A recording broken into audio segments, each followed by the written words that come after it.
नमस्कार दोस्तों, आज हम आपके लिए विष्णु पुराण के दूसरे अंश का पहला अध्याय शुरू करने वाले हैं, जिसमें हम प्रिय व्रत के वंश का वर्णन करेंगे। तो चलिए भगवान विष्णु का नाम लेकर इस पाठ को प्रारंभ करते हैं। श्री मैत्रेय जी बोले, मैंने जगत की सृष्टि के विषय में आपसे जो कुछ भी पूछा था वह सब आपने मुझे भली प्रकार कह दिया है। जगत की सृष्टि संबंधी आपने जो प्रथम अंश कहा है उसकी एक बात मैं और आपसे सुनना चाहता हूँ। स्वयंभू मनु के जो प्रियव्रत और उत्तानपाद दो पुत्र थे, उनमें से उत्तानपाद के पुत्र ध्रुव के विषय में तो आपने मुझे कहा, पर आपने प्रियव्रत की संतान के विषय में कुछ भी नहीं कहा, अतः मैं उसका वर्णन सुनना चाहता हूँ। श्री पराशर जी कहते हैं, प्रियव्रत ने कर्दम जी की पुत्री से विवाह किया था। उससे उनके सम्राट और कुक्षी नाम की 2 कन्याएं तथा 10 पुत्र हुए। प्रियव्रत के पुत्र बड़े ही बुद्धिमान, बलवान और विनय संपन्न थे। उनके नाम सुनो। आग्निद्र, अग्निबाहु, वपुष्मान, द्युतिमान, मेधा, मेधातिथि, भव्य, सवन, यथार्थनामा, ज्योतिष्मान। वे प्रियव्रत के पुत्र अपने बल पराक्रम के कारण विख्यात थे। उनमें महाभाग, मेधा, अग्निबाहु वे प्रियव्रत के पुत्र अपने बल पराक्रम के कारण विख्यात थे। उनमें महाभाग, मेधा, अग्निबाहु योगपरायण तथा अपने पूर्वजन का वृतांत जानने वाले थे। उन्होंने राज्य आदि भोगों में अपना चित्त नहीं लगाया।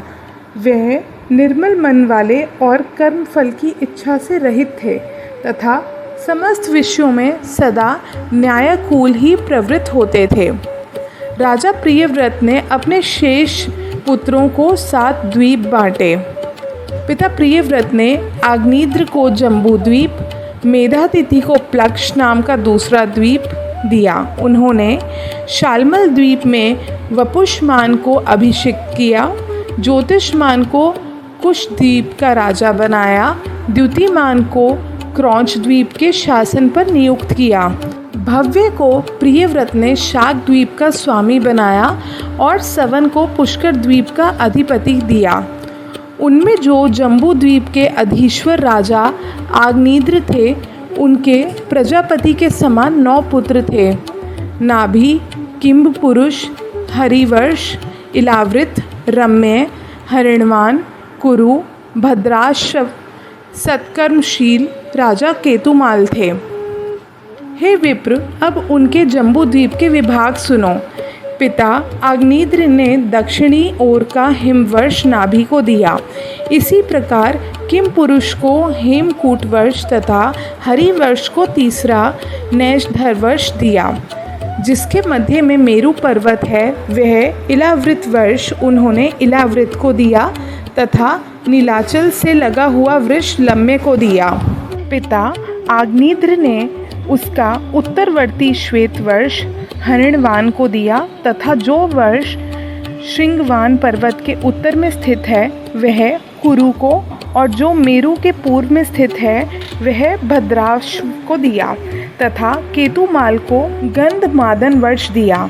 इस प्रकार राजा आग्निद्र ने अपने पुत्रों को यह वर्ष दिए।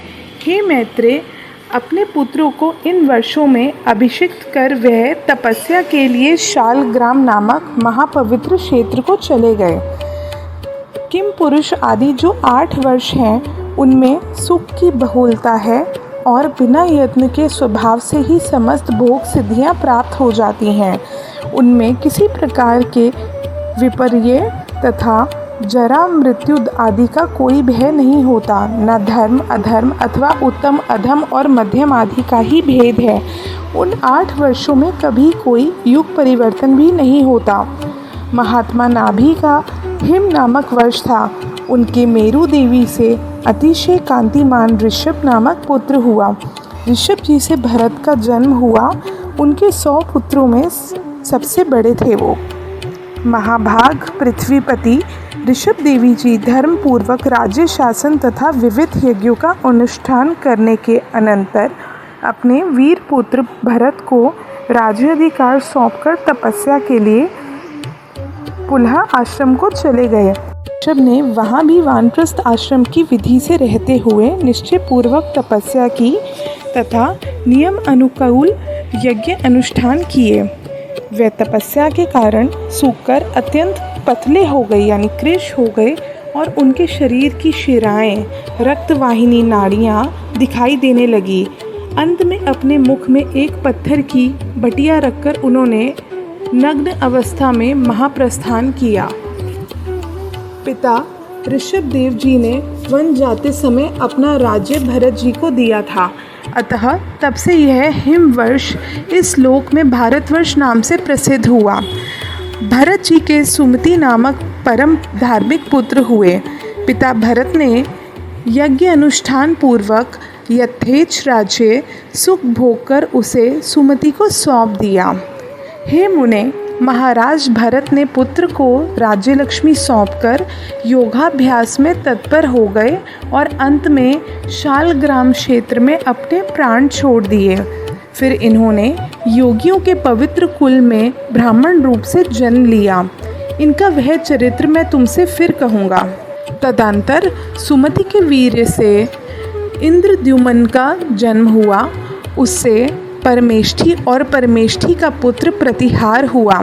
प्रतिहार के प्रतिहर्ता नाम से विख्यात पुत्र उत्पन्न हुआ तथा प्रतिहर्ता का पुत्र भव, भव का उद्गीत और उद्गीत का पुत्र अति समर्थ प्रस्ताव हुआ। प्रस्ताव का पृथु, पृथु का नक्त और नक्त का पुत्र गय हुआ। गय के नर और उसके विराट नाम के पुत्र हुआ। उसका पुत्र महावीर्य था। उससे धीमान का जन्म हुआ तथा धीमान का पुत्र महांत और उसका पुत्र मनुष्यु हुआ। मनुष्यु का पुत्र त्वष्टा, त्वष्टा का विरज और विरज का पुत्र रज हुआ। रज के पुत्र शतजित के 100 पुत्र उत्पन्न हुए। उनमें विश्वज्ञ ज्योति प्रधान था। उन 100 पुत्रों से यहाँ की प्रजा बहुत बढ़ गई थी। तब उन्होंने इस भारतवर्ष को 9 विभागों से विभूषित किया, अर्थात वे सब इसको 9 भागों में बांटकर भोगने लगे। उन्हीं के वंशधरों ने पूर्व काल में कृत त्रेतादि युग क्रम से 71 युग पर्यंत इस भारत भूमि को भोगा था। हे मुनि, यही इस वराहकल्प में सबसे पहले मनवंतरधिप स्वयंभू मनु का वंश है, जिसे उस समय इस संपूर्ण संसार को व्याप्त किया था। इस प्रकार श्री विष्णु पुराण के दूसरे अंश का पहला अध्याय समाप्त होता है। दूसरे अध्याय में हम भूगोल का विवरण करेंगे। आशा करते हैं आपको ये वीडियो अच्छी लगी होगी। धन्यवाद।